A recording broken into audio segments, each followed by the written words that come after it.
If you've watched any of my other videos, this one may seem out of place. I've done one other video sort of like this, but I guess this is closer to my statement of faith video, but this is my statement of belief just about this big question about humanity's place in the bigger picture. So I do believe there are these, I've called them unseen realms. That may sound mysterious or something, but what I mean by unseen realms is that our five senses that interact with the world constantly give us information on where we are, what's real, what's not real.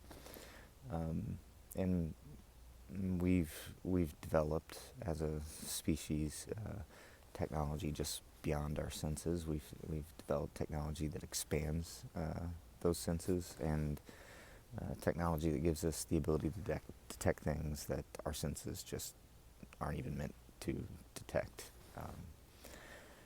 I think we've reached a point now of maturity as a species that we've now been confronted with these greater philosophical ideas in a way that makes it makes it impossible to sort of sit in the gray areas. You sort of have to. There are some lines that can be drawn, and you have to decide whether or not you're on this side of the line or this side of the line. So the line I'm talking about is really the "Are we alone?" line. Is humanity, the human race, really the only species like us, the only intelligent species in the universe? I've always believed that the answer to that question is no, we are not alone. And just like my faith journey, I've gone through these phases of thinking I knew the answer, being very confident in my beliefs, and then digging deeper and realizing, oh, I don't know nearly as much as I thought I knew. And you sort of go through this dip. If you've ever heard of the Dunning-Kruger effect or the Dunning-Kruger curve, might figure out a way to splice a picture of that into the video. That curve, that idea, is one that just keeps popping up in my life. I'm like, yeah, here it is again. This idea is, when you learn about something, your apparent knowledge, or what you think you know, goes way up really fast. So you've known about something for a couple of years or a few years, and you feel like your understanding is up here. And then the longer you know about this particular topic, the more you think about it and study it, the more your understanding of how much you know actually goes down. So you think like, oh, I know 90% about this topic, and then within a few years you realize, oh, I may know 10% of this topic. I'm back down here, and then you give yourself enough time with that topic, it starts to come back up, and then you get maybe back to a point where you feel like you know 50% about the topic, but it may take a lifetime to get back to the point where after a lifetime of study you feel like, yes, now I truly do have a good grasp of this. Where I thought I was in year 1 or 2, I actually get there in year 40 of thinking about that particular thing, or learning about that thing, and developing my knowledge, wisdom, understanding, whatever it is about that topic. And I think the topic of extraterrestrial or non-human intelligence, whatever word you want to throw around that, that's how I feel about that area. I felt like, yeah, I believe in these things from outer space. I believed that when I was a kid. I believed that when I was a young adult. That there were things out there, that we were not alone. There was, the universe is just too big for us to be the only thing that is considered conscious and alive. Didn't make logical sense to me. it's still, I'm still in that mindset. I haven't changed my mind there that, that space can be this big and empty of intelligent or conscious life outside of the Earth. I, I am, I've never been convinced that we are alone, or that it makes sense that we are alone. The biggest thing that's really changed is trying to understand that historically. So, if I feel like that in the 21st century, um, did people feel the same way 20 centuries ago, or 30 centuries, or 40 centuries ago?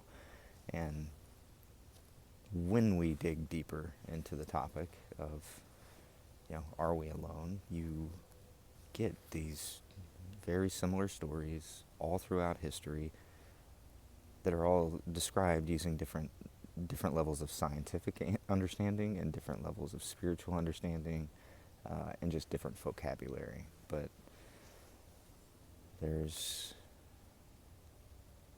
a really good chance, I think, we've developed in all of those areas with vocabulary, scientific understanding, and spiritual understanding. I think we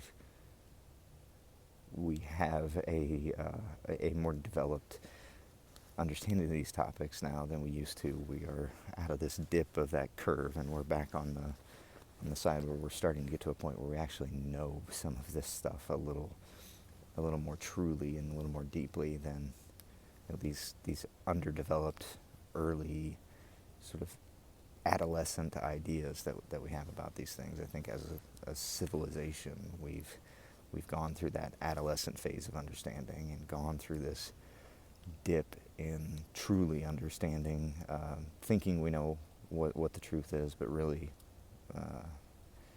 having honest conversations with ourselves as a people and realize we don't know. And now we've gotten to a point where there's enough proof that we can start to speak about these things and not seem so crazy or so out there. So this is happening in our time at an unprecedented scale. This age of disclosure. There's a movie out right now by that name. Go check it out, or check out a interview from the director of the movie. You can find that all over the place. And what you'll find is these are no longer stories from people who had an experience in their backyard or out in the middle of the woods, or sitting on a beach and seeing some weird lights in the sky. That's just, we have to accept now that that's not what we're talking about. It's not that type of proof. It's hard evidence. It's physical evidence. It's human beings interacting with non-human beings, their technology, and the very non-human beings themselves. So that may be hard for some people to accept that is true, but at the same time, a lot of those people who think that's a crazy idea, that's actually happening right now, they accept that this happened 2,000 years ago or 3,000 years ago. They just put it in a spiritual context and say, yeah, that's this mystical nature of our interaction with the spirit world, with God's world, God's representatives, God's messengers. I don't think we have to lose that perspective to accept this new reality. We can still think of it that way. We just have to make our concept of God bigger in our own minds, and look beyond this idea of exclusivity in the eyes of God, as if the only place God could put a being that is made in his own image, the only place that is a suitable place for a garden is this place. I don't think that makes sense. If space is real, if there's all this space out there, the idea that it is all empty doesn't really make a whole lot of sense in, a God's plan perspective. It seems like uh, God would be wasting an incredible amount of time and resources doing all of this other work if there is nothing there to appreciate or use that work, that matter, that energy that is in the universe. If that comes from the same God that made this rock and all of this life, I think it would be crazy for that God to just have this entire universal project of creating matter and energy that is unpopulated for billions of years. So if there is a great God, if there is one true God that reigns supreme above all, it's very likely that God has other children. And there may be a checkpoint that we have to get to as a member of this family. That we have to get to this point where we at least accept that fighting each other is a bad idea. Being in conflict, trying somehow to win some great cosmic game of spiritual favor somehow requires domination and death. I believe that if there is this great cosmic plan that we are a part of, that we probably aren't going to be accepted as a maybe a voting member of the overall group until we can get some basic things worked out in our own evolution as a species and how we treat each other. So I believe this is another hopeful thing. I think we've evolved so far in our understanding of science, technology, spirituality, all of these different things that we've shown progress in as a species. I think that is making us much more interesting to this greater cosmic family. And the hopeful thing is I don't think everybody's out to kill us. Just like I don't think everybody on this planet really wants to see this fundamental problem of war and jealousy and envy and greed and covetousness, this whole nature that puts us against each other. I don't think everybody wants that on the planet, and I think we're evolving to a place where this desire we have to put that behind us is actually going to be practically feasible. It's going to be possible for us to put that behind us. I believe one of the ways that happens is through abundance, abundance of energy, abundance of resources, abundance of supplies, the fundamental things that we need to stay alive. If we are not fighting over those things, then the number one reason for conflict that's existed in our species is removed. So I believe there is a path to peace that comes through abundance, and this abundance comes through technology. And it's possible to look at this idea of we're not alone and see that some of this interaction from these other intelligent beings that maybe are a part of our cosmic family and on our side, they nurture us just as a older sibling would nurture a younger sibling. It's not always a lot of fun having an older sibling that's teaching you lessons. It can be frightening. It can be intimidating. You can have these moments of confidence that are followed quickly by moments of humility when you realize just just, kind of what's going on with your older sibling that's kind of showing you how the world works. Maybe very much that associated with how these things, these beings, or this other, unseen realm, how this unseen world and the beings that inhabit that world, it just may be how they assist us in our maturity and growth. And I think that maturity that we're displaying in a lot of ways is probably reassuring. So I think this increased understanding of what's happening outside of the realm that we can see, the more we learn about it, I think the more confident we can say, like, if they've been here and they've been interacting and we're still here, that's a good sign. They wouldn't just be hanging out, watching us develop, and watching us progress, and watching us become more dangerous if this progression, the scientific progression, the spiritual progression, and our evolution in consciousness, if this wasn't a good thing, it wouldn't be progressing as much as it has. And if you believe these things have been interacting with humanity for the last 80 years, well, that's a good sign. We've made it through that time, and we're still here, and these people can't, or these beings can't really be our enemies, or we'd probably be gone by now.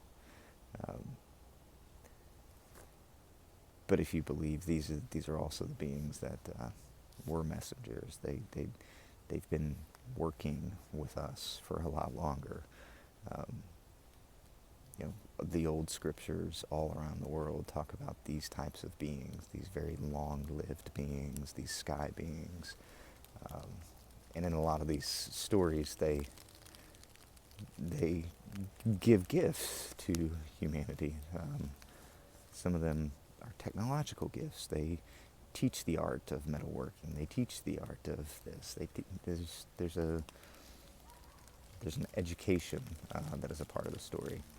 And then occasionally you hear these other stories like, yeah, but there were some bad ones, and those, they broke the rules. They broke the prime directive. They went too far with these beings. They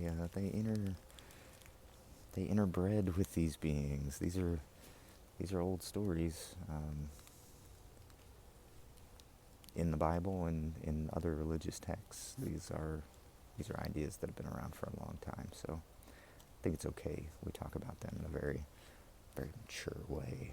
And if we can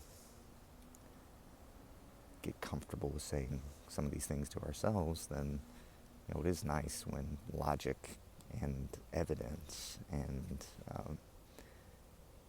leaders within government and within different organizations start to come forward and admit out loud these things are real. So